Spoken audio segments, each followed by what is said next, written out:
김용민 라이브.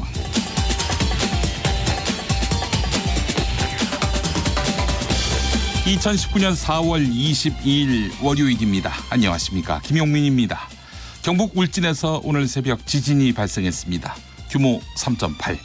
이 정도면 실내 건물 위층에 있는 사람은 느낄 수 있고 멈춰있는 차가 약간 흔들리는 정도보다 조금 강한 수준이라고 하네요. 그렇다고 불가항력적 피해가 발생할 정도는 아니지요. 하지만 지진이 규모 3.8로만 오겠다고 약속한 바 없습니다. 불안과 걱정의 핵심은 바로 여기에 있습니다. 진앙에서 약 50km 떨어진 곳 서울요금소에서 천안 초입거리에 울진 원자력발전소, 즉 울진 핵발전소가 있었습니다. 총 6기가 건설된 울진발전소, 경북 동해권에 모두 12기, 부산 울산권까지 합하면 동남권을 기반으로 총 20기의 원전이 있습니다. 20개의 원전이 있습니다. 영덕과 삼척에도 지으려고 했지만 문재인 정부 들어서 백지화됐지요. 2011년 동일본 대지진 이후 한반도의 지각판에 작용하는 힘의 패턴이 바뀌면서 이곳에 지진 에너지가 계속 쌓이고 있다는 우려가 나옵니다. 한국수력원자력은 오늘도 피해가 없다고만 말합니다. 이렇게 넘길 문제인가요? 전혀 걱정할 일이 아니라는 생각, 어느 누가 맹세코 장담할 수 있겠습니까? 당신의 저녁은 아침보다 똑똑하다. 여기는 김용민 라이브입니다. 대한민국에서 가장 겸손한 스피커가 되고 싶습니다. 여러분은 지금 KBS 1라디오를 듣고 계십니다. 김용민 라이브, 오늘도 영상으로 함께 하실 수 있습니다. 생방송 모습이 궁금하신 분들 어서 오시기 바라겠습니다. 유튜브 KBS 1라디오 계정, 그리고 김용민 TV로 보실 수 있습니다. 유튜브 검색창에 KBS 1라디오 또는 김용민 라이브, 김용민 TV 검색하시면 들어오셔서 바로 시청하실 수 있습니다.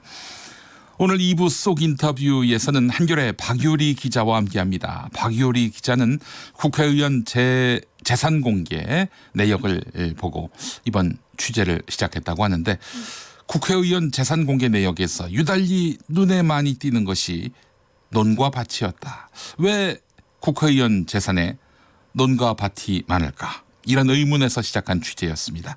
제보자, 취재원, 조력자 없이 전국을 헤매며 취재했고 그 결과 개발 예정지에 대한 국회의원들의 투기가 농민들에게 어떤 피해를 입히고 있는지 알게 됐다고 하는데요. 자, 의원들의 농지 소유 이대로 좋을까요? 속 인터뷰에서 자세한 이야기 나눠보겠습니다. 자, 이어서 모두의 경제를 알기 쉽게 전해주는 투박, 경향신문 박병률 기자, 박연미 경제전문 기자 함께하겠습니다. 자, 김용민 라이브 평일 오후 5시 5분에 시작해서 7시까지 오늘도 힘차게 달리겠습니다.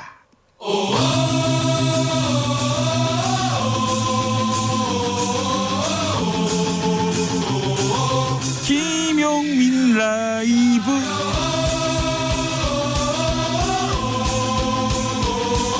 매일 오후 5시 5분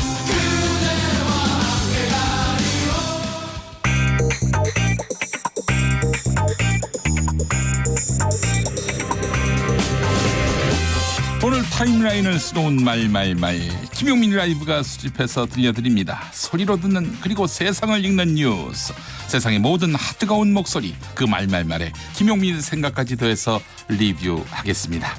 자, 지금부터 볼륨 업, 귀 쫑긋, 핫 소리. 김대중 전 대통령의 장남 김홍일 전 의원이 생을 마감했습니다. 생전 김홍일 전 의원은 혼자서는 몸도 제대로 가누지 못하는 심각한 장애를 안고 있었습니다. 아버지와 달리 어눌한 말투는 보통 사람들은 도저히 알아들을 수 없었습니다. 그래서 비서가 옆에서 통역을 해줘야 했습니다. 혼자서는 전혀 걷지 못해서 건장한 비서가 늘 부축하고 다녔습니다. 이 장애는 박정희 전두환 정권 시절 중앙정보부에 끌려가 극심한 고문을 받아서 생긴 것입니다. 아버지가 빨갱이였다라고 쓰라, 이런 압박에 굴했다면 받지 않았을 고문이었습니다. 그런 김홍일 전 의원은 5만 원권이 없던 시절 혼자서 뇌물 3천만 원이 든 3,000장의 만원 지폐가 든 가방을 들고 걸어간 것을 보았다는 대학 선배의 증언 때문에 의원직을 상실했습니다. 물론 그 증언은 허위였습니다. 김대중 대통령 비서실장을 지낸 박지원 민주평화당 의원이 TBS FM 김어준의 뉴스 공장에 나와서 했던 말 들어보시죠. 그러니까 김홍일 의원에게 나라정금으로부터 돈을 받아서 서울신문사 뒤에 있는 서울호텔 로비에서 현금 3천만 원, 그때는 5만 원권이 나오지 않았습니다. 3천만 원을 든 백을 김홍일 의원에게 주었더니 들고 차에 탔다. 이렇게 자기가 목격했다고 진술을 했습니다. 그렇기 때문에 집행유예 3년을 받아서 의원직을 상실했는데요. 그래서 김대중 대통령께서는 오죽하면은 저에게 하시는 말씀이 나는 우리 홍일이가 유죄 판결을 받고 의원직을 상실하는 한이 있더라도 3천만 원 백을 들고 걸어가는 모습을 한번 보았으면 원이 없겠다 하고 한탄을 하셨습니다. 그러시면서 사법부가 어떻게 자기들이 눈으로 볼 수 있는 홍일의 상태를 보고 이것을 유죄로 인정할 수 있느냐 하고 엄청난 한탄을 하셨습니다. 김용민 라이브. 지난 토요일 오후 서울 세종문화회관 앞에서 열린 자유한국당 문재인 정부 규탄 집회. 주최 측은 2만 명의 당원과 시민이 나왔다고 말하고 있습니다. 사회자가 대한민국을 살려낼 지도자, 문재인 정권의 폭정을 물리칠 새로운 희망이 누구냐고 묻자 집회 참석자들은 황교안이라고 답했습니다. 환호 속의 발언을 시작한 황교안 대표는 도저히 더 이상 참을 수 없어서 국민 여러분과 함께 싸우기 위해 이곳에 나왔다며 초반부터 목소리를 높였습니다. 해외 순방 중인 문재인 대통령을 향해서는 가는 곳마다 북한 제재를 해제해달라 구걸하고 다니고 있다면서 경제는 살리지 않고 김정은 대변인 역할만 하고 있다고 말하기도 했습니다. 이 발언이 오늘 정치권에서 논란이 됐습니다. 우선 성일종 자유한국당 의원이 전했던 지난 토요일 현장 분위기 들어보시죠. CBS 라디오 김현정의 뉴스쇼 1부입니다. 그래서 어느 정도 온 거? 2만 명이 맞아요? 2천 명이 맞아요? 수만 명이 왔죠. 2만 명 훨씬 넘지요. 경찰이 2천 명이라고 했다고 그러면 현장을 와보고 있는지 지금 시국이 굉장히 긴급하게 돌아가잖아요. 경제가 무너지고 외교 안보는 파탄 나 있고 성한 데가 없습니다. 이러한 절박한 소리를 국민들이 거리로 나오셔가지고 지금 정부 여당한테 메시지를 주고 있는 겁니다. 저희가 하루 전에 이 의사결정을 했어요. 장외투쟁하자. 광화문으로 가자. 그렇습니다. 왜냐하면 대통령께서 해외에서 전자로 결제를 했기 때문에 이 상태로는 계속 갈 수가 없겠구나. 그래서 우리가 이 결정하자마자 자발적으로 나오신 분들입니다. 물론 지구당에서 핵심 당직자들이야 나왔지만 그래서 정말 광화문이 꽉 찼었고요. 특히 저는 제가 단상에 올라갔었기 때문에 우리 지역구에서 버스 한 대가 이렇게 자발적으로 오셨어요. 그걸 찾느라고 제가 돌아다녀 봤는데 그 국민의 아주 절박한 절규의 소리를 현장에서 느낄 수 있었고 이 소리를 정부 여당은 들으시기 바랍니다. 이해찬 더불어민주당 대표가 강력하게 반발했습니다. 황교안 자유한국당 대표가 장외 집회에서 문재인 대통령을 김정은 대변인이라고 비난한 데 대해 말입니다. 다시 한번 그런 발언을 하면 용납하지 않겠다고 강력 경고했습니다. 오늘 최고위원회의에서 했던 말입니다. 한마디만 더 말씀을 드리면은 제1야당의 그 발언이라든가 이런 것이 그 도를 넘습니다. 문재인 대통령을 가리켜서 김정은 위원장의 대변인이라는 표현을 야당 대표가 한다는 것이 어떻게 있을 수가 있습니까? 정치를 처음 시작하신 분이 그렇게 입문해가지고 막판을 무엇으로 끝내려고 하는 겁니까? 정치는 그렇게 하는 게 아닙니다. 다시 한번 그런 발언을 하면은 용납하지 않겠습니다. 황교안 자유한국당 대표는 이에 대해서 청와대와 여당은 반성할 생각은 하지 않고 저와 우리 당을 비난하는 데만 열을 올리고 있다고 일축했습니다. 최고위원회의 후에 기자들과 만나서는 국민들 바람이 무엇인가, 아픔이 무엇인가, 왜 눈물을 흘리는가, 왜 나라가 망가져 있다고 한탄하고 있는가. 나는 이 말씀을 듣고 있다면서 누가 어떤 말을 하더라도 나는 국민 중심이라며 이해찬 대표 비판을 일축했습니다. 최고위원회에선 어떤 말을 했는지 들어보시죠. 이 정권의 잘못을 바로잡지 않고 독재적 행태를 계속한다면 더 많은 국민들이 거리를 메우고 청와대로 진출할 것입니다. 지난 토요일 우리 당이 열었던 광화문 집회에 우리 당 당원들은 물론이고 많은 시민들께서 참여하셨습니다.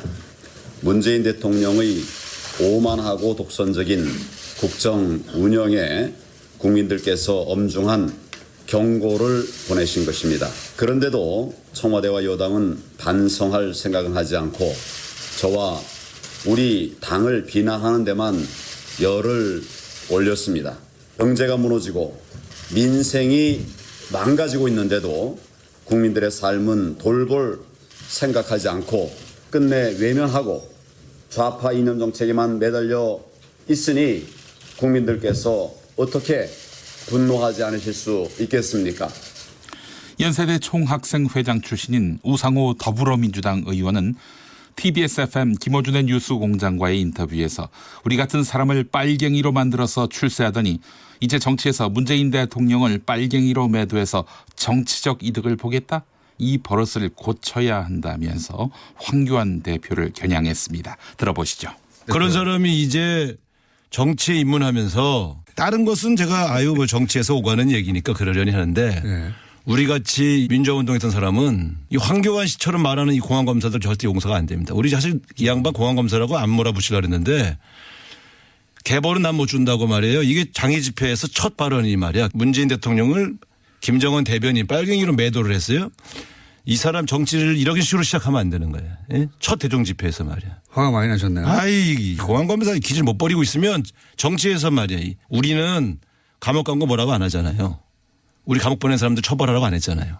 이 사람 지금 뭐 하는 짓이. 김대중 대통령 아드님 김홍일 선생 돌아가셨잖아요. 네. 이 아들한테 아버지 북한에서 북한 사람 만났다고 부르라고 고문해갖고 평생 휠체어 타고 이 사람 고문한 사람 출세하고 잘 살고 있잖아요.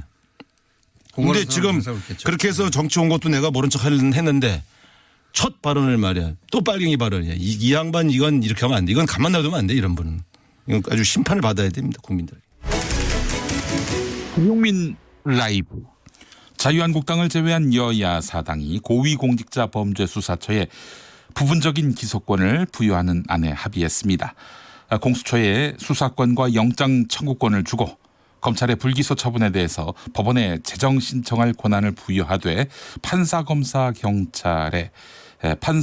그리고 경찰의 경무관급 이상이 기소 대상에 포함되어 있으면은 공수처에 기소권을 부여하기로 했다. 이렇게 발표했습니다. 부분적 기소권을 부여하기로 한 것이네요. 자, 이제 공수처 법안과 함께 선거제도 등이 패스트트랙에 오를 수 있을까요? 문제는 바른미래당 내에 바른정당 출신 의원들입니다. 이들은 하여간 패스트트랙은 안 된다는 입장 아닙니까? 뭐 되는 일이 없는 바른미래당.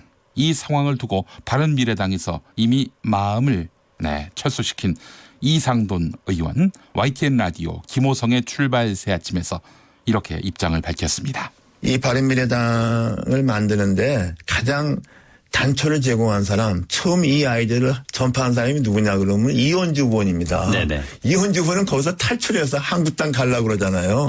그 모습이 바른미래당의 어떤 과거와 현재와 미래를 가장 잘 보여준다고 봅니다. 그렇다면은 바른미래당의 타이틀을 걸고 내년 총선에 나가서 승산이 없었다고 대부분 의원들이 지금 판단하고 있다고 봐야 되는 겁니까? 저는 그렇죠. 지난번에 지방선거 때 단체장을 전멸했지 않습니까? 예. 뭐 그거 비슷한 결과 그대로 나오는 거죠.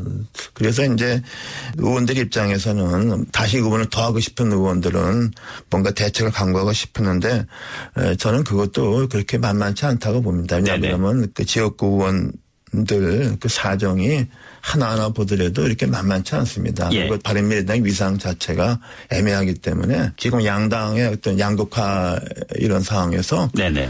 생존을 도모하기가 좀 쉽지 않죠. 김용민 라이브 5년을 참았습니다. 이제부터는 참을 수 없습니다. 참지도 않겠습니다. 세월호 참사 유족들이 세월호 망언을 내뱉은 자유한국당 소속 차명진 전 의원을 모욕죄 혐의로 고소했습니다. 장훈 4.16 세월호 참사가족협의회 운영위원장 등 유족 27명은 서울중앙지검에 고소장을 제출하고 망언과 저질스러운 행동에 책임을 묻겠다고 발표했습니다.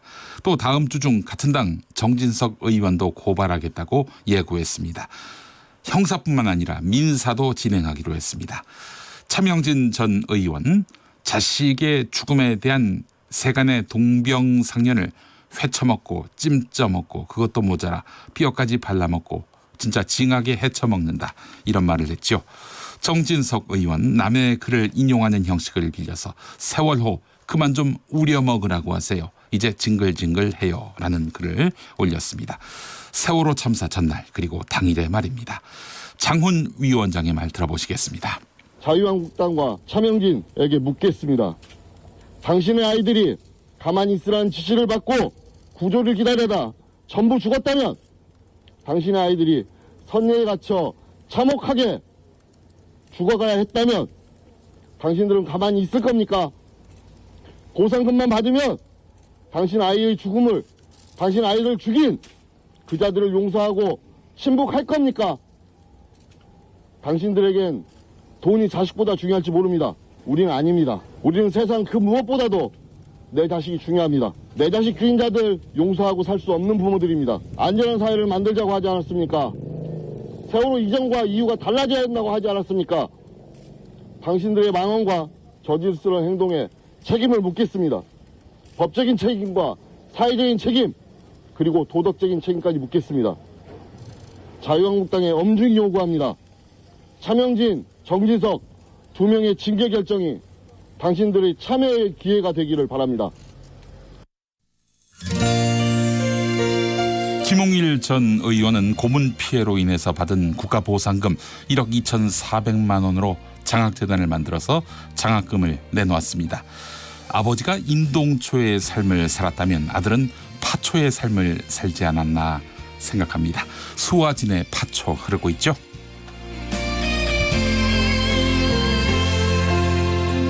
불꽃처럼 살아야 해.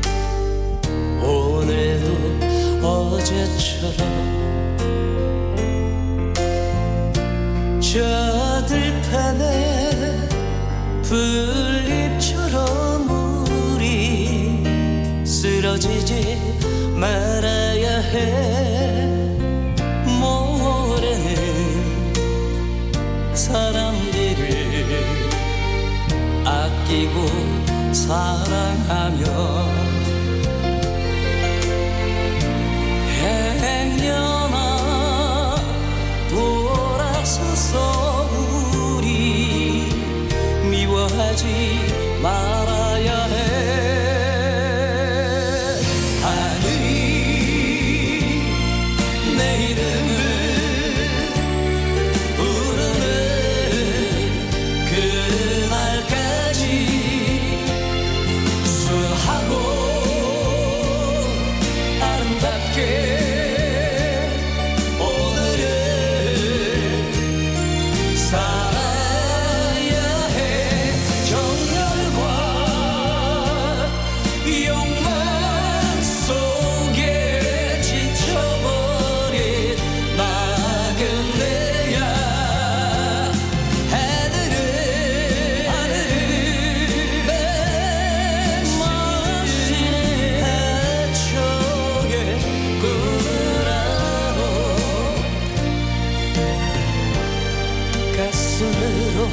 노래하는 하초의 뜻으라고.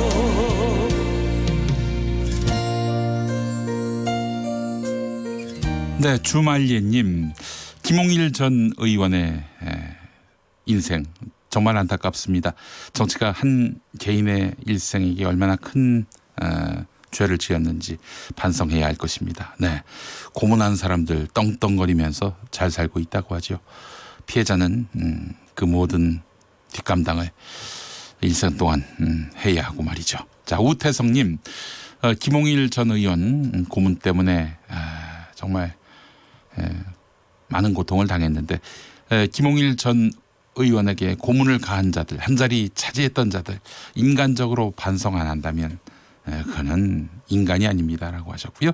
4077번 쓰시는 분, 자유한국당이 이렇게 이 분단 논리만 가지고 간다면은 글쎄요, 이거 뭐 10년 생존할 수 있을까요? 이렇게 말씀하셨고, 예, 오태성님 또 보내셨네요. 심각한 시국, 그럴 시간에 여의도에 가서 법안 통과에 힘쓰시기 바랍니다. 그런 분들, 지금 시국이 긴박하다는 분들이 장외 집회가 웬 말입니까? 이런 말씀하셨어요. 네. 자, 교통 상황 알아보겠습니다. 5시 26분 지나고 있는데요. KBS 교통정보센터 윤여은 씨. 네, 퇴근 시간이 가까워지면서 교통량 늘고 있습니다. 경부고속도로 서울 쪽 기흥동탄에서 수원과 판교분기점, 또 양재에서 반포까지 밀리고요. 부산 쪽은 잠원에서 서초와 신갈분기점에서 수원까지 정체입니다. 서울 외곽 순환고속도로 일산에서 판교 쪽은 계양에서 송내까지, 반대 판교에서 일산 쪽은 성남에서 청계터널과 시흥에서 송내까지 차가 많습니다. 평택 제천고속도로 제천 쪽은 청북 3차로에 낙하물이 있고요. 남해고속도로 순천 쪽은 장제 부근 3차로에서 장애물을 처리하고 있어 주의가 필요해 보입니다. 간선도로 중엔 올림픽대로 공항 쪽입니다. 여의교 부근 4차로에서 사고 처리 중이라 영동대교에서 여의 하류까지 50분가량 소요되고요. 강변북로 일산 쪽은 영동대교와 성수 사이 5차로에서 사고 처리 중이라 일대 혼잡합니다. 이후로는 동호대교에서 동작대교, 또 한강대교에서 양화대교까지 속도 떨어져 있습니다. KBS 교통정보센터였습니다.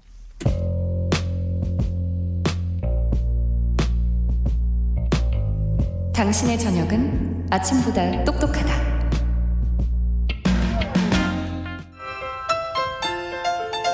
네, 여러분 안녕하십니까. 용용 엄기용입니다. 리포터 석석, 오늘은 어디 나가 있을까요? 자, 바로 불러보겠습니다. 석석. 네, 석석 오창석입니다. 저는 오늘 서울의 한 유치원에 나와 있습니다. 입학했습니까? 네, 축사 졸업생 선배로서. 그렇군요. 유치원에 간 석석. 유치원 간 김에 한유총 설립허가 취소에 대한 의견 좀 들어봤습니까? 네, 말씀드리는 순간 김수민을 닮은 노안 어린이가 손을 번쩍 들었습니다. 왜 질문 있어요? 그런데요, 국회는 언제 열리나요? 왜 자꾸 우당탕 싸움만 해요? 왜요? 왜? 네, 어린이 자기소개를 먼저 해주세요. 저는 태블릿 PC반 최순민입니다. 네, 한유총 설립 허가 취소에 대해 어떻게 생각하십니까? 저희 왕고모님이 최순실 씨인데요. 왕고모님 성대모사로 한마디 할게요. 이건 자유민주주의 한유총이 아닙니다. 너무해요. 우리 손자까지 겁박하고. 미세 뉴스 보세요. 오늘의 뉴스는 그래서 국회는 대체 언제 열리나요? 시사평론가 김수민 씨, 오창석 씨 어서 오십시오. 안녕하십니까. 네, 안녕하세요. 주말 잘 보내셨어요? 네, 잘 보냈습니다. 예, 수고 많이 하셨습니다. 고맙습니다. 예, 예. 쉬느라 수고했다. 예. 네. 경무에 시달린 것 같아요. 그래요? 예. 저는 격휴무에 시달린 것 같습니다. 격휴무요. 예. 네, 너무 격하게 쉰 것 같습니다. 예. 그리고 김용민 씨 없는 주말이기 때문에 네. 왠지 좀 허전해요. 몸이 근질근질하고. 오창석 씨도 그렇지 않나요? 네, 맞습니다. 저는 두 분이 없어가지고 얼마나 푹 쉬었는지 모르겠습니다. 네. 정말 일상이 고통입니다. 예. 오늘부터 5일 동안 예. 다시 고생하시기 바랍니다. 예, 알겠습니다. 자유한국당을 뺀 여야 사당이 선거제 개혁 법안 패스트 트랙에 대해서 합의했다는 소식이 들어왔어요. 네, 오늘 여야 사당이 합의를 했는데요. 네. 합의 내용은 이렇습니다. 선거법에 관련해서는 이미 지난 3월 17일에 여야 사당이 합의했던 준연동형 비례대표제 그대로 가는 것으로 되었고요.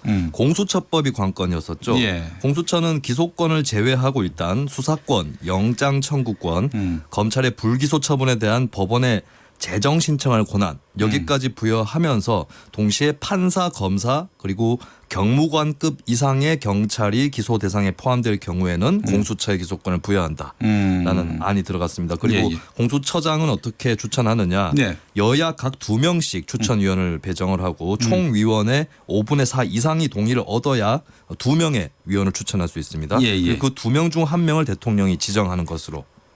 그러니까 이제 공수처장은 공수처위원 추천위원회. 내부에서 이제 네. 호선을 통해서 2인이 선출이 되고 그 2인 중에 한 명을 대통령이 결정하는 거군요. 그렇습니다. 예. 그다음에 국회 인사청문회를 거쳐서 대통령이 임명하는 이 절차에 합의를 했고요. 예. 그리고 검경 수사 조정권 요것도 이제 안건에 있었는데요. 네네. 검사가 작성한 피의자 신문 조서 증거 능력을 제한하되 법원 등의 의견 수렴으로 보완하도록 한다라는 구절이 들어갔습니다. 그리고 이 안건들을 본회의에 표결할 시에는 순서가 있는데 네. 선거법, 공수처법, 검경수사권 조정법 이 순서대로 진행하기로 합의를 했고요.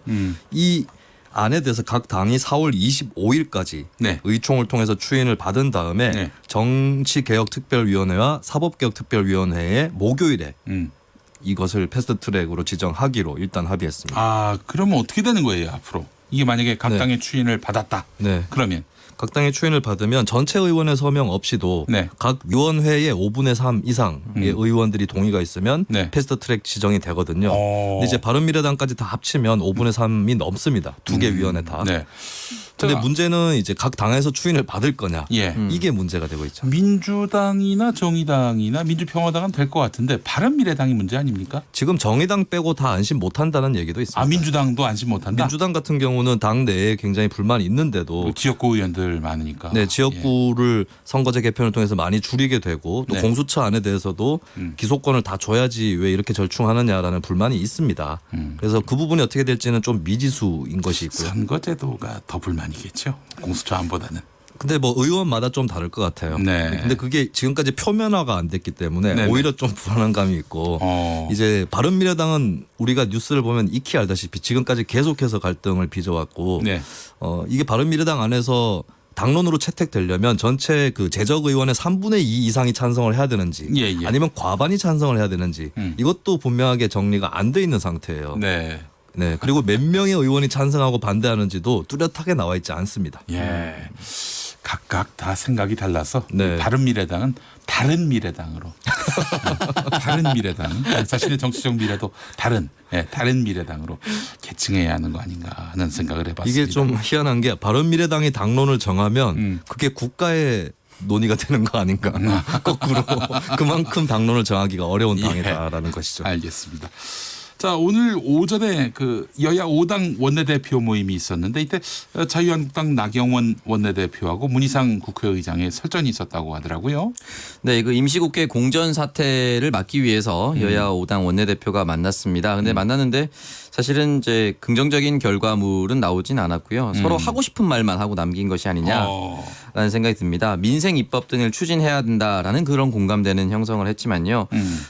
나경원 원내대표 같은 경우는 여야 사당의 일방적인 연동형 비례대표 선거제 그리고 공수처 설치에 대한 패스트트랙 압박 이러한 겁박으로 사실상 어떠한 일도 할 수 없는 상황이 되어서 안타깝다라고 이야기를 했습니다. 예.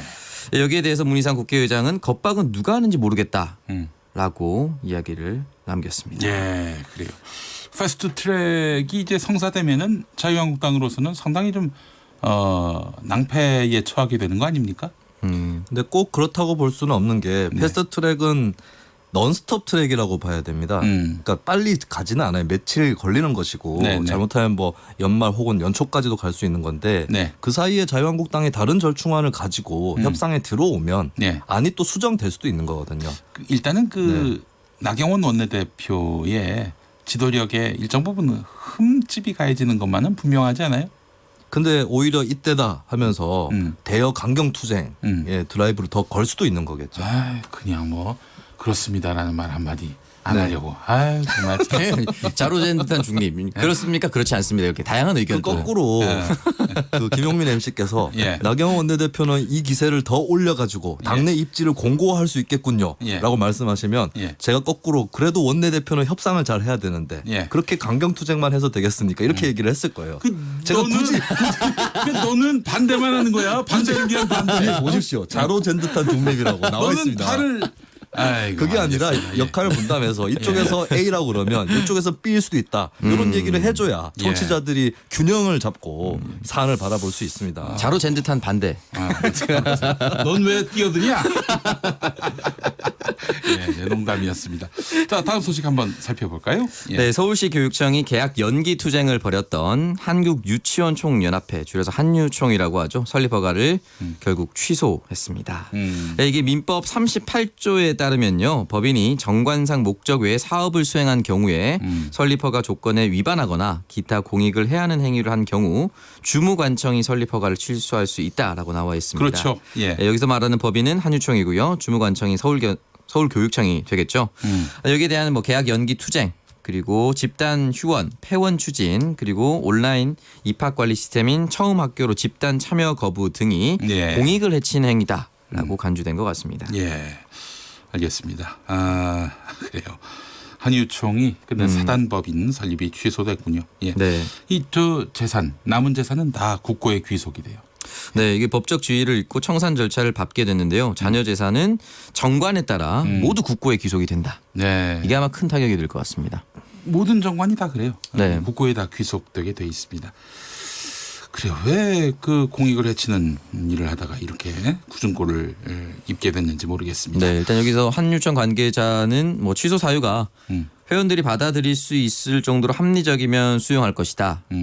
아니면 행정소송 수용하고 말고 없어요. 이거는. 근데 아니면 행정소송할 수 있죠. 네, 행정소송을 제기할 수밖에 없다라는 의견도 남겼습니다. 그러나 행정소송에서 이길 가능성은 매우 희박해 보입니다. 네. 네.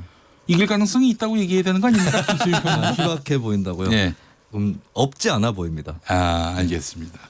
그래요. 아, 내가 이긴 건가? 네. 한지에 가시면서 알겠습니다. 들어보십시오. 자, 다음 소식은 뭡니까?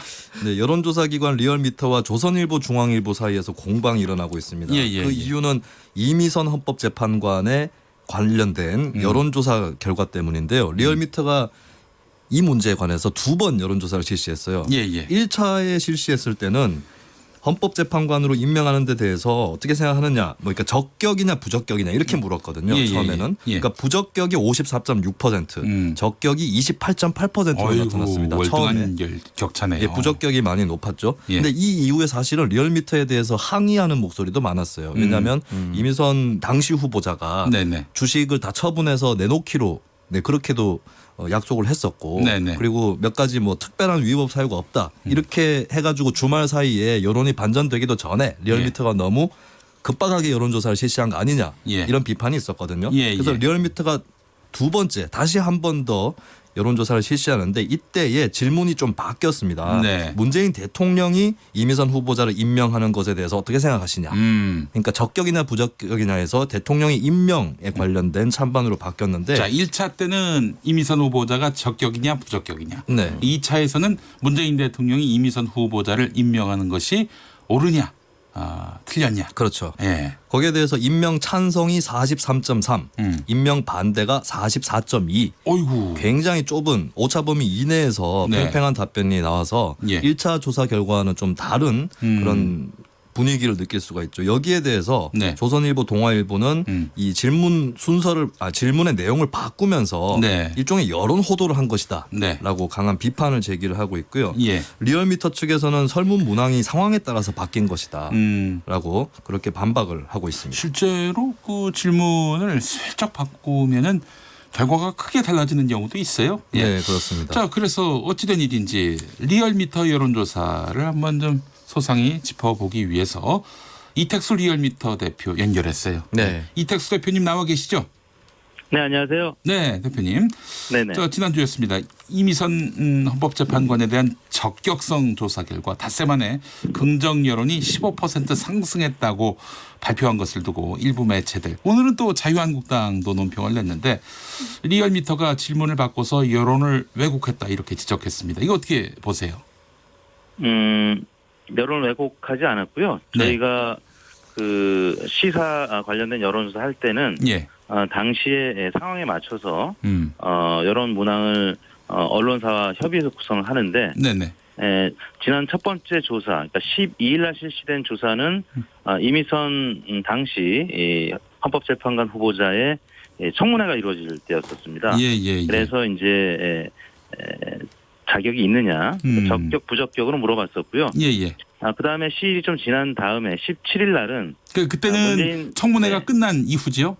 맞습니다. 청문회가 끝나고 예. 여당 내에서도 이 사퇴 요구 의견이 일부지만 있었고요. 예. 그다음에 이제 문재인 대통령이 이제 16일 날 인사청문 경과 보고서 재송부 요청을 했는데 그때를 기점으로 이제 적격성에서 임명 여부로 이제 화제가 바뀌었고 그래서 저희는 임명 찬반을 물어봤습니다.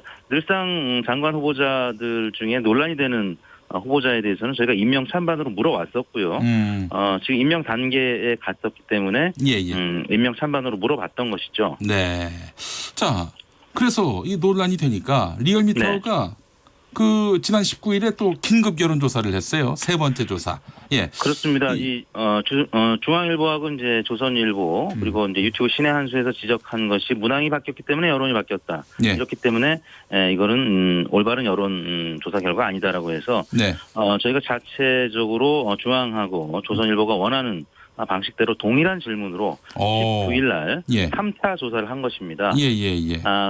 근데 이제 동일한 질문을 했음에도 불구하고 2차 조사랑 똑같은 결과가 나왔습니다. 지금 조선일보, 중앙일보 그리고 자유한국당이 문제 삼고 있는 2차 조사 그 결과와 별 다르지 않은 결과가 3차 조사 결과로 나왔다는 얘기죠.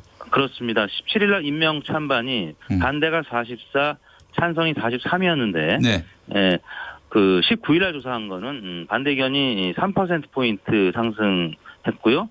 또 찬성 의견도 1%포인트 상승을 해서 오차 범위 내에서 반대가 소폭 높은 것이 그대로 유지가 됐습니다. 그래서 문항 때문에 그런 것이 아니라 실제 여론이 바뀌었다고 봐야 될 것 같은데 그 원인은 이제 후보자 부부가 계속 그 남편이 이제 반박을 했었고 또 주식을 처분했고 근데 무엇보다 이제 중요한 게 지난 수요일 날 그 세월호 막말 파문이 있었습니다. 그러면서 한국당 지지율도 지난주 후반에 확 빠졌고요.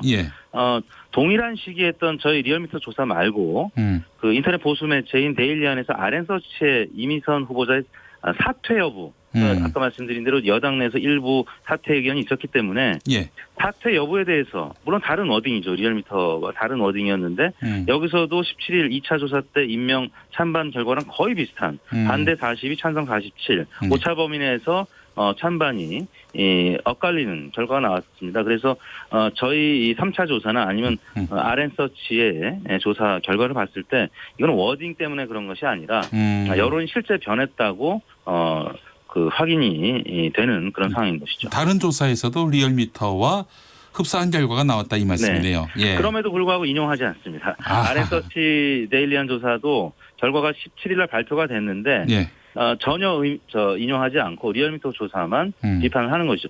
왜냐하면 만약에 리얼미터 조사가 잘못됐다라고 판단이 되면 조선일보나 중앙일보도 조사할 수 있습니다. 여론조사에서 발표하면 되는데 여론조사 발표해봤자 저희 조사랑 다르게 나타날 수가 없습니다. 그렇기 때문에 발표하지도 않고 저희한테 지금 비난을 하는 것입니다. 자, 여권 입맛에 맞는 그러니까 여당 입맛에 맞는 여론조사가 이미선 후보자 임명의 정당성을 뒷받침해 주는 셈이다. 오늘 조선일보 칼럼의 일부인데 이 부분에 대해서 어떻게 보세요? 저희 리얼미터는 지금 15년째 여론조사를 하고 있고 그 정권이 바뀔 때마다 비슷하게 비판을 받습니다. 박근혜 정부 때는 또 친박 조사기관이라는 비판을 계속 받아왔었고요. 심지어는 박근혜 후보가 저 이택수 대표한테 5억을 줬다는 근거 없는 소문도 트위터에 뭐 작가가 올리고 해서 제가 굉장히 곤혹스러운 상황도 있었는데 여하튼 여론조사 기관들이 항상 겪게 되는 어려움 같습니다. 그래요. 입맛에 맞는 여론조사 결과가 나오면은 그건 아주 훌륭한 여론조사다. 객관적인 여론조사다 이러고 마음에 안 들면은 이거는 권력의 눈치를 본 이런 여론조사다. 실제 1차 조사 때 그 이미선 후보자가 부적격 55% 나왔을 때는 상당히 많이 인용이 됐었습니다. 보수 매체에서는 상당히 많이 인용을 했었는데 5일 사이에 여론 지형이 변하고 그것을 확인한 결과를 발표했을 때 사실에 맞지 않는 이 워딩 때문에 여론이 왜곡됐다 이렇게 주장을 하는 것인데 이거는 스스로 중앙일보도 자체 조사 기구가 있습니다. 조사해보면 동일한 결과가 나타날 것이 분명합니다. 알겠습니다. 자, 이택수 대표님 오늘 말씀 잘 들었습니다. 네, 감사합니다. 네, 리얼미터 대표 이택수 대표와 함께했습니다. 자, 앞서 여론조사 많이 언급했죠? 관련해서 조사 개요 들어보겠습니다. 리얼미터는 CBS 의뢰로 지난 12일 전국 성인 남녀 504명을 대상으로 무선 전화 면접 및 무선 유선 자동응답 혼용 방식으로 조사를 진행했으며 표본 오차는 95% 신뢰 수준의 플러스 마이너스 4.4%포인트였습니다. 보다 자세한 여론조사 결과는 리얼미터 홈페이지를 참조하시면 됩니다. 리얼미터는 TBS 의뢰로 지난 17일 전국 성인 남녀 501명을 대상으로 무선 전화 면접 및 무선 유선 자동응답 혼용 방식으로 조사를 진행했으며 표본 오차는 95% 신뢰 수준의 플러스 마이너스 4.4%였습니다. 보다 자세한 여론조사 결과는 리얼미터 홈페이지를 참조하시면 됩니다. 리얼미터는 TBS 의뢰로 19일 전국 19세 이상 성인 남녀 501명을 대상으로 긴급 여론조사를 실시한 결과를 21일 발표했습니다.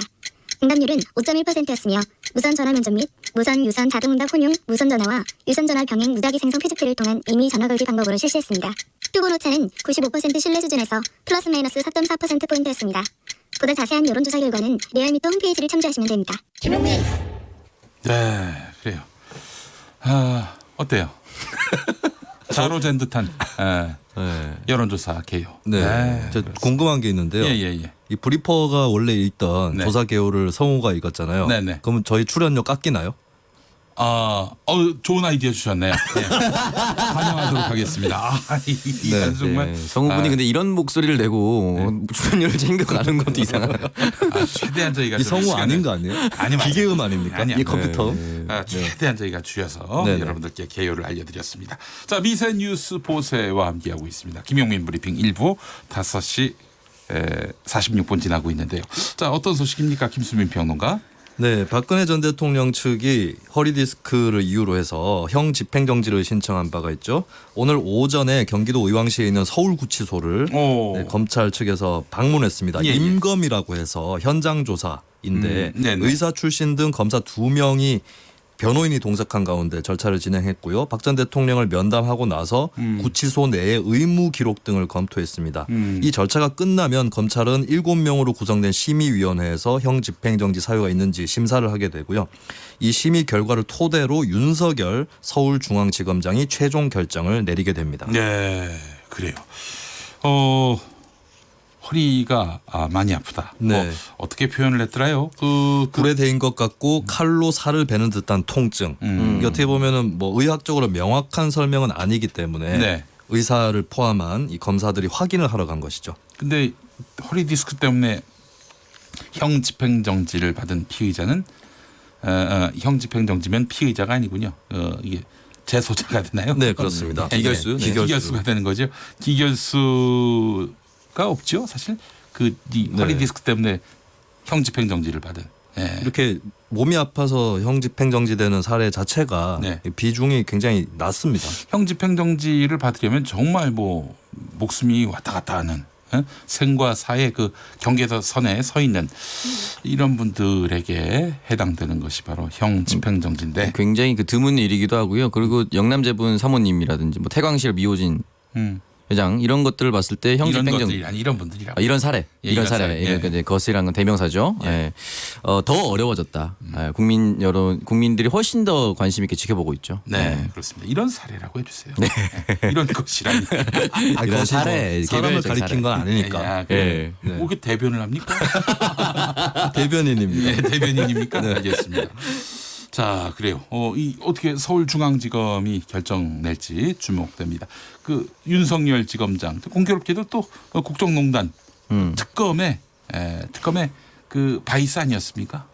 네. 그리고 그 전에 뭐 좀 압력을 받았던 대선 관련해서 댓글 공작 관련해서 또 수사를 하다가 좀 불우한 처지가 된 적이 있었죠. 그래서 사실은 이제 수사팀에서 거의 뭐 쫓겨나다시피 한 그런 윤석열 지검장인데 참 공교롭게 됐습니다. 예. 네. 자, 다음 소식은 뭡니까? 네, 그 이현주 바른미래당 의원이 현재로서 한국당 입당 계획이 없다라고 현재로서는 문정권의 독주를 막아야 된다라는 취지의 발언을 했습니다. 예. 지난 19일이었습니다. 자유우파 필승 대전략이라는 저자 고성국 이종근 씨와의 대화에 참석해서요. 네. 한국당에 언제 입당하느냐라는 질문을 받았습니다. 여기에 대해서 바른미래당 이현주 의원은 한국당에서 오라고 해야 제가 가는 것이다 라고 밝혔고요. 네. 원유철 한국당 의원은 언제 꽃가마 태워드릴지 고민하고 있다 라고 화답했습니다. 여기에 대해서 이현주 의원은 결국 총선 전에 만난다. 이거는 확실하게 약속한다. 라고 답변했습니다. 네. 그렇군요. 네. 뭐 놀라울 건 없는 것 같은데. 예. 이 뉴스를 고르신 이유가 있습니까? 놀라울 건 없지만 그렇다 하더라도 이런 일이 또 있었다. 사실은 뭐 이제 언젠가 이루어질 것처럼 보이긴 하지만 아직 확실하진 않지 않았습니까? 그 과정을 또 한번 보도하는 것도 역시나 의미가 있는 것이고 입당 계획이 없다고 하지만 결국엔 다시 만난다는 건 입당 계획을 가지고 있는 거나 마찬가지거든요. 사실상. 그래서 결국 총선 전에 대보수 연합이 한 번 더 일어날 것으로 보이는 거죠. 예, 이현주 의원은 20대 총선에서 더불어민주당 당적으로 당선이 됐죠. 네, 그러다가 맞습니다. 이제 대선 즈음에 이제 국민의당으로 건너갔고 또 국민의당이 바른정당과 합해지면서 바른미래당 소속이 돼 있는데 바른미래당 안에서 지금 손학규 대표에게 찌질하다 이런 표현을 써가지고 1년간의 당원권 정지를 받은 상태고 지금 자유한국당 행을 예고해 놓은 상태인데 아이고 참 변화무쌍한 그런 정치 행보입니다. 이현주 의원의 행보. 예, 알겠습니다. 1927번 쓰시는 분 김용민 씨 혹시 대권에 도전하실 생각이 없으신지 지금 MC 자리는 김수민 씨한테 물려주시고 김수민 씨 방송 중에 딴짓 하지 말고 문자 보내지 말고 방송에 제가 지금 휴대전화를 밖에 놔두고 왔습니다. 아, 그래요? 본인이 보낸 거 아닙니까? 이게 국민 여론의 일각이라는 것을 국민 여론? 명심하시기 바랍니다. 그래요? 알겠습니다. 국민 여론이 김수민 라이브를 요구하고 있습니까? 일부는. 일부는. 네, 전부는 아니고요. 어머니가 보내셨나? 김수민 씨 어머니? 상상력이 굉장히 좁으시군요. 네. 아버지구나 아버지. 어떻게 알았지? 예. 알겠습니다. 자, 김수민 평론가가 준비한 다음 뉴스는 뭡니까? 네, 산업안전보건법 시행령을 정부가 입법 예고했습니다. 이 법이 국회에서 통과되면서 하위 입법을 정부에서 이제 시도하는 것인데 이 시행령에 대해서 경총 등 사용자 단체와 노동계가 양쪽 다 반발을 하고 있는 그런 상태입니다. 이를테면은 작업 중지 해제 심의위원회를 4일 이내 개최한다. 그러니까 노동부 쪽에서 이 사건 때문에 뭐 이 사업장은 작업 중지를 해야 된다. 혹은 그럴 위험이 있다라고 해서 작업 중지를 할 경우에 그걸 해제하는 심의위원회를 4일 이내에 개최하도록 된 이 시행령에 돼 있는데 사용자 단체에서는 이렇게 되면은 해제 결정이 지연된다. 계속 작업 중지가 된다. 이렇게 주장을 하고 있고요. 노동계에서는 이 4일 동안에 어떻게 이 현장을 확인하고 심사를 한단 말이냐. 이렇게 같은 사유를 두고도 반발을 하고 있습니다. 그리고 경총에서는 그 도급인, 하청을 준 도급인이 어느 범위까지 근로자 안전을 책임져야 할지 불명확하다라고 비판을 했고요. 노동계는 거꾸로 이 원청의 책임에 대해서 굉장히 완화가 되었고 사무직 노동자만 사용하는 사업장 아예 적용이 제외됐다라고 사업주가 빠져나갈 구멍이 많아졌다라고 거꾸로 얘기를 하고 있습니다. 그렇군요. 산업안전보건법 시행령과 시행규칙에 대해서 노동단체들 어떤 반응을 보이고 있는지도 궁금한데요. 네, 지금 방금 이게 제가 몽뚱그려서 좀 설명을 해드렸습니다. 네, 노동단체에서는 거꾸로 이제 이 법이 너무 느슨하다라고 얘기를 하고 있고 조금 더 설명을 드리면 사용자단체 쪽도 하고 같이 설명을 하겠습니다. 사용자단체 쪽은 도급 승인 대상 화학물질이라는 게 있습니다. 위험한 화학물질이 어느 범위까지인가 이거였는데 이게 너무 까다롭다. 연구 활동에 지장을 초래할 것이다. 이렇게 또 비판을 하고 있고요. 그리고 노동계에서는 거꾸로 이 화학물질도 4개 화학물질로 좁혀졌고 설비 보수 해체 철거 작업만 원청의 책임이 강화되는 이쪽으로 좁혀져서 이게 오히려 김용균 씨처럼 그가 맡았던 그런 업무에 대해서는 이 법에서 빠졌다라고 또 거꾸로 비판하고 있죠. 우리 김수민 평론가 죄송합니다. 아까 제가 질문을 했지 않습니까?